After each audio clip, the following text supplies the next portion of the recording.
Hello, everybody. Welcome once again to another episode of the Tigers Baseball Podcast. I'm your host, Chris Schulte. This episode being recorded on the first day of autumn, Monday, September 22nd, 2025.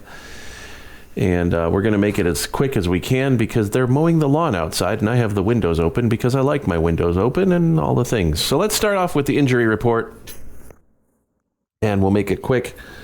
I better make sure that took. Okay, there we go. Let's double check that. Not with record monitor on. Okay, good deal. So, Colt Keith, since we last talked, is out for 10 days on the 10-day injured list due to right rib cage inflammation. I have no idea what that means. I do know that he doubled against Cleveland on the 16th to drive in a run and then left the game. So he's out until basically Friday. He'll have, if this calms down, he'll have Friday, Saturday, and Sunday to get, actually the way that it works is, now that I think about it, no, he went out in the game against, he went out in the game when Skubal was pitching, I believe. I don't remember. Point is that he did go out and he won't be back until after the season. If Detroit makes the playoffs as a wild card, he'll be back just in time to be activated for the wild card series. If not, if they make it as a division winner, then he'll have some more time to recover and get that sorted. But we are hoping that they win the division. In roster moves, so Jace Young got called up from AAA. As far as I know, he hasn't had a at bat at all this time up. So take that for what it's worth. And Charlie Morton was designated for assignment yesterday. Tanner Rainey was called up to take his spot.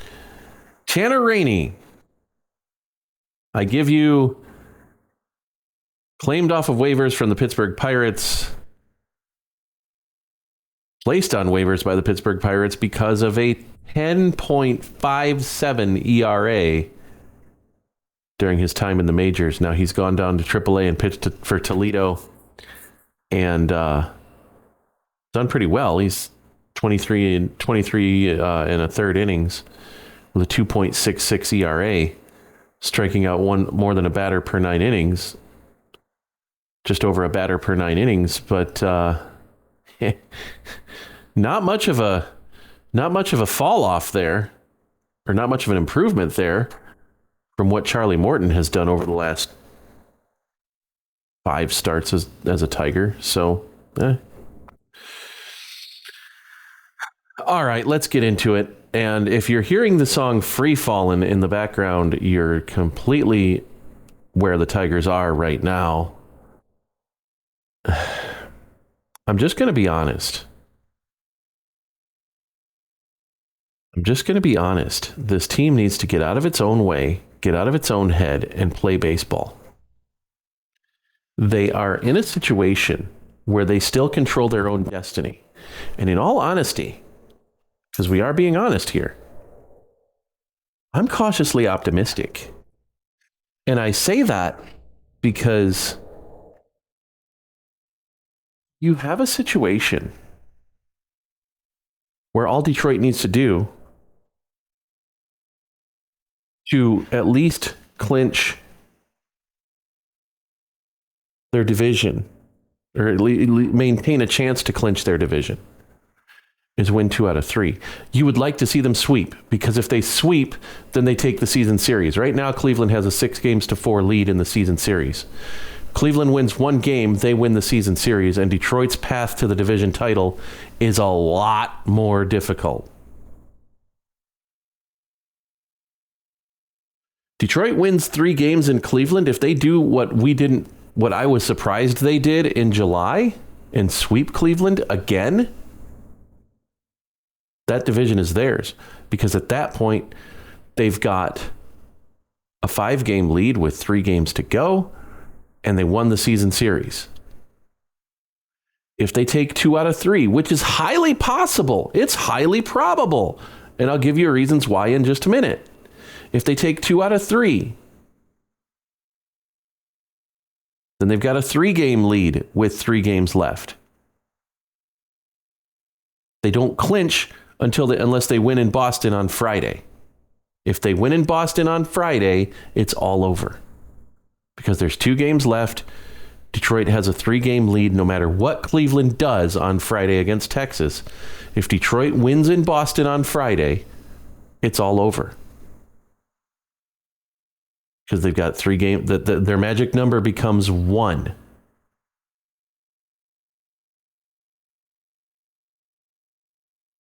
Okay. Now here's why I'm cautiously optimistic. The road team has won every series in this season series. Detroit dropped 3 out of 4 against Cleveland in Detroit in late May. And Detroit just got swept by Cleveland in Detroit here at the beginning of the month. A month that has seen Detroit go 5-13, by the way. If they win, if they go 11-7 in those 18 games. If they go 10-8 in those 18 games, if they go 9-9 in those 18 games, this division is clinched.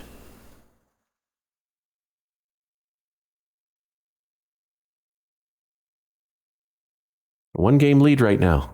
Minnesota did their part yesterday. Detroit didn't do theirs. Detroit needed to beat Atlanta yesterday, and they didn't. But that's okay because Cleveland lost to Minnesota.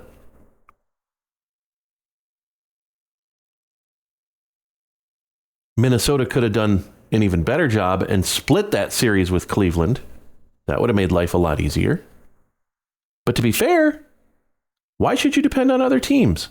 Why can't you just do what you have to do? Why can't you just win the games that are in front of you, the games that you control? Is Atlanta that much better of a team than Detroit? No.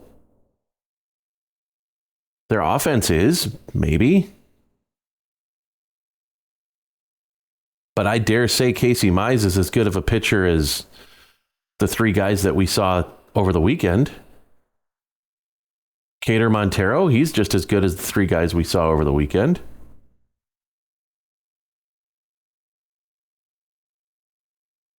Charlie Morton may not be, but Charlie Morton's no longer there. So at the end of the day, if you just look at overall numbers and whatnot, their pitching is pretty comparable. Their bullpen's just as good. And in all honesty, if Detroit wins the game that they were leading 5-3 in the top of the 9th on Saturday, if Will Vest closes that game out, we're not having this conversation. Because I think that would have given Detroit a little bit of confidence, and they would have played better yesterday, and they would have won yesterday. And at that point,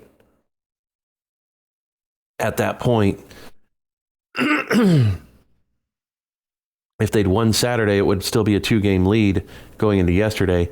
And if they'd won yesterday, it would have been a 3-game lead going into Cleveland, and they'd have a series win under their belt, and they'd be confident. They're not right now. Right now, this team is in their own heads, and they need to get out.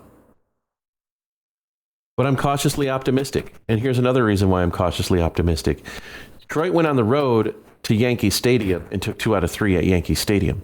They coughed up a hairball in Miami. But we knew that was going to happen.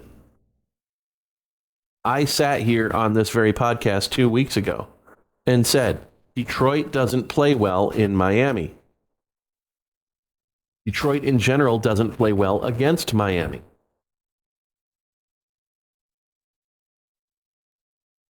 So I can't stress it enough. We saw this coming. Did I see losing the series 2 out of 3 to the White Sox? No. That's a series Detroit should have won. Did I see getting swept by Cleveland? No. Again, a series that Detroit should have won. They should have at least won one game in that series. They had Skubal on the mound on Thursday against Cleveland's second team, basically. And they lost. You think Skubal's not taking that personally? I'm kind of scared if I'm a Cleveland Guardians fan today, because you got Skubal going tomorrow against your boys, and he's mad. He's mad.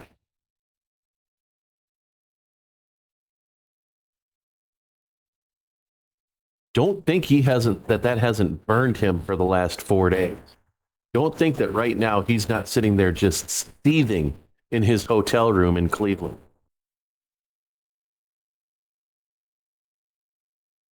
Oh, I'll lay money on it. He is no fun to be around right now. I don't know Scoob. I don't. But from the descriptions that I've gotten of him and his competitive nature, he is not happy right now. And Cleveland better watch out.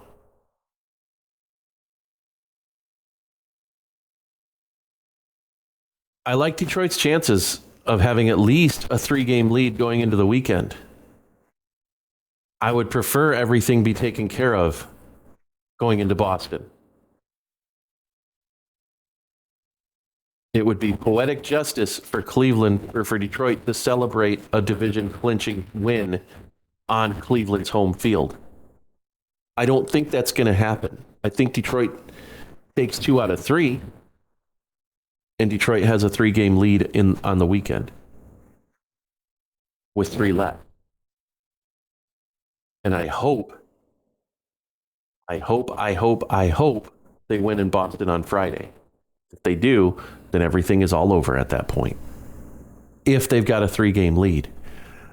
If they don't, then we got problems.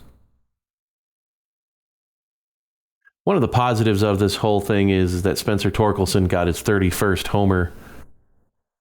That equals a career high. And let's not forget that Riley Green has surpassed a career high in homers with his current count. So let's hope that this continues. Let's hope that Torkelson sets a new career high this week. That'd be good. And he's hot. He's playing well. He's swinging it well right now. So hopefully that continues. Like, subscribe, hit the bell so you get notifications that I am on or that I've uploaded stuff to you guys. Get in touch with the show if you want. TigersBaseballPodcast@gmail.com. It's the world's longest email address. I'm proud of that. Leave a comment on the YouTube page if you want to do that. That would work just as well. You can also get in touch with me on Mastodon at TBPodcast at tweezcake.social. You can also catch me on Twitter at Podcast Tigers. Thanks for listening, everybody. We'll talk to you next week, hopefully with a division championship under the belt. Thanks for listening. And as always, go Tigers.